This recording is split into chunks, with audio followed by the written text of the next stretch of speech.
who's pushing his bike home. Dude, what are you doing in here? Do you live in here? So what happened? Did you not inspect your bike again before riding? It was just from the street, up the driveway, into the garage. It's really no big deal. Dude, did you not inspect your bike? The axle alignment bolt broke and the belt came off. Honestly, I'm here, I'm safe. It's really no big deal. Didn't you do T-CLOCS, dude? Dude, it's no big deal. I got a tow. I'm here, I'm safe. All is good. I got busy, man. You know, I haven't even uploaded a video in a while. They know how busy I got. I just got too busy. You should never be too busy to do T-CLOCS. I bet you don't even remember what T-CLOCS stands for. Dude, I remember. Come on, I remember. Do you? Do you really? See, you don't even remember. No. I got this, dude. I got this. I remember. It's tires, controls, lights, oil, chassis, and stand.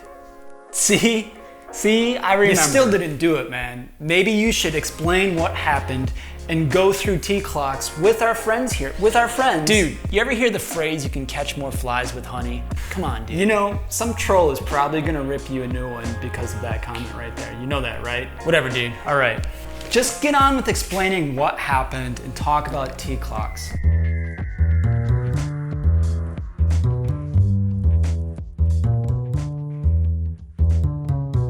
Hey guys, I'm gonna show you what happened to my bike in a little bit. So stick around towards the middle-ish of the video, maybe a little bit towards the end as I go through the T-CLOCS process. And just as a little tease, it just involves this little bolt here.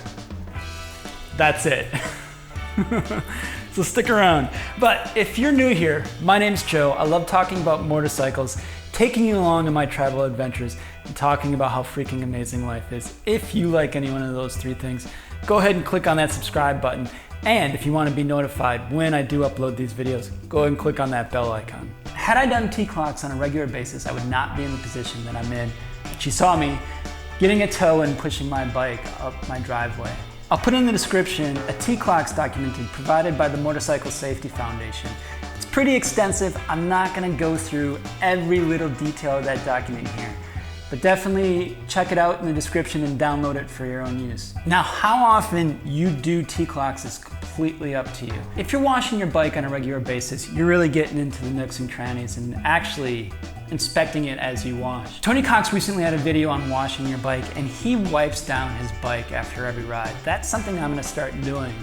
I'm not gonna do a full-on wash after every ride, but if I just wipe down my bike a little bit after I'm riding, rather than jumping off, heading into my house, and being done with it. If I'm actually wiping down my bike after every ride, I'm actually doing a little bit of an inspection. So that's gonna be helpful in maintaining my bike. But for T-CLOCS, it can be an extensive process. The thorough T-CLOCS is something I'm going to plan on doing at least once a week. But doing a quick and dirty T-CLOCS inspection, which I'll show you in just a moment, will be helpful in avoiding the mistake that I made while on the road. Let's get started. So the first one is T, tires and wheels. There's a few things you need to do. The first is check your tire pressure. Now, I just use one of these cheap manual gauges, these analog ones, but you can get fancy with the digital one that I have here. And you want to make sure that you're inflating your tire to the exact specifications for your bike, not necessarily for the tire that's on the sidewell here. Now, there's a few places you can find the correct PSI for your tires. One is in your manual, and the other is on the front of your frame. Now, you could go through a whole process of taking out your air compressor and filling up a couple of PSI. But for me, it's much easier to just use a bicycle pump when I'm just filling up a couple, 3 or 5 PSI at the most. Why is this important? Well, not having the correct pressure in your tires greatly impacts the handling of your bike. So what else do you need to do with your wheels? Now, here's where I went wrong. You also want to check your belt. There's a certain tension that your belt needs to be in. You need to make sure that the belt is not going to fall off or break. And here's where I went wrong. Because I didn't inspect the wheels and tires like I should have before I went out and rode, the axle alignment bolt actually broke and left the axle in a position where there's a lot of free play, and my belt fell right off. It's a cheap fix. It only cost me $35 to get new axle alignment bolts, but I had to go through the hassle of being in a dangerous situation in the middle of an intersection, having my belt fall off. 5 minutes before that, I was on the interstate, Had that belt fallen off while I was riding on the interstate, that could have been catastrophic for me. I was damn lucky. You also want to check the tread depth of your tires. You can use the penny trick where you turn Abe Lincoln's head upside down and stick it in the tread. If it's below his head, you need to change your tires. Or you can get a tread depth indicator. Those are only about $3 at the most from any auto parts store. If your tires are below 2/32 of an inch, that's time to change your tires. You also want to check the rims, make sure those are in great shape. If you have spokes, you want to make sure your spokes are all tensioned, no spokes are broken. So next is C, controls. You want to prop the bike up. You want to make sure the handlebars aren't loose. And many of you followed my experience with the chumps. That's something you need to pay attention to. You want to check the throttle. You want to check the front brake. You want to check the rear brake, the clutch lever and the clutch, making sure that that's working okay. And then for the next step, we can go ahead and turn the bike on, which is L for lights. You want to make sure your front lights are working, your signals are working, both front and back, and you want to be in a position where you can actually see the lights switching. You want to make sure your hazards are working if you have them on your bike, and you want to go ahead and make sure your brights are working. And you also want to make sure that your mirrors are in a good position.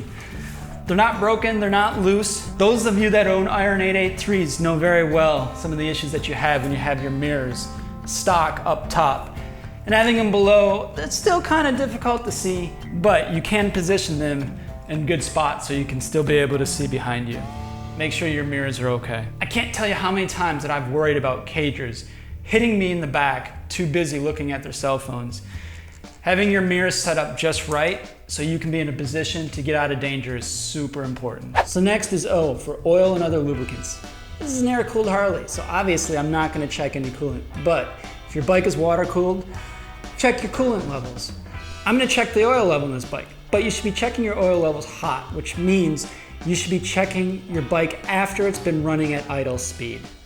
For my bike, that's 950 to 1050 RPMs. But it's pretty easy. After you've been running your bike at idle speed, pop up your dipstick and check to make sure that the oil levels are within the two lines. You can also, once you start running your bike, check to see inside here that the oil has started to fill up in the oil pan. The next on the list is chassis. You're gonna wanna check the frame. You're gonna wanna make sure there's no paint chips or cracks or anything wrong with the frame. You're gonna wanna check the front and rear suspension. Check the condition of the fork. And here also, you're gonna wanna check any other critical fasteners that are associated with the bike. John Maxwell has a really good video on critical fasteners. I got a link down below.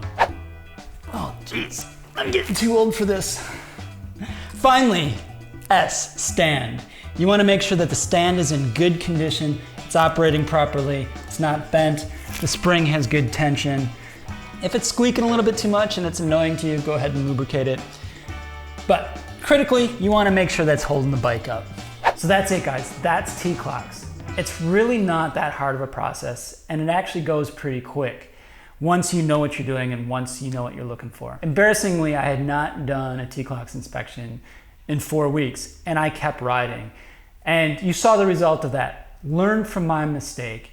Do your inspection on a regular basis, however often you choose. I ride often enough that I'll probably do a quick and dirty one every time I ride, and a really detailed one, probably once a week. If you found this information helpful at all, if you learned from my idiocy, go ahead and click on that like button, it helps out this channel. If you think any of your riding buddies would find this information valuable, go ahead and share this video with them. As always, guys, ride safe out there, be kind, and keep the wheels rolling in the right direction. I will see you in the next video.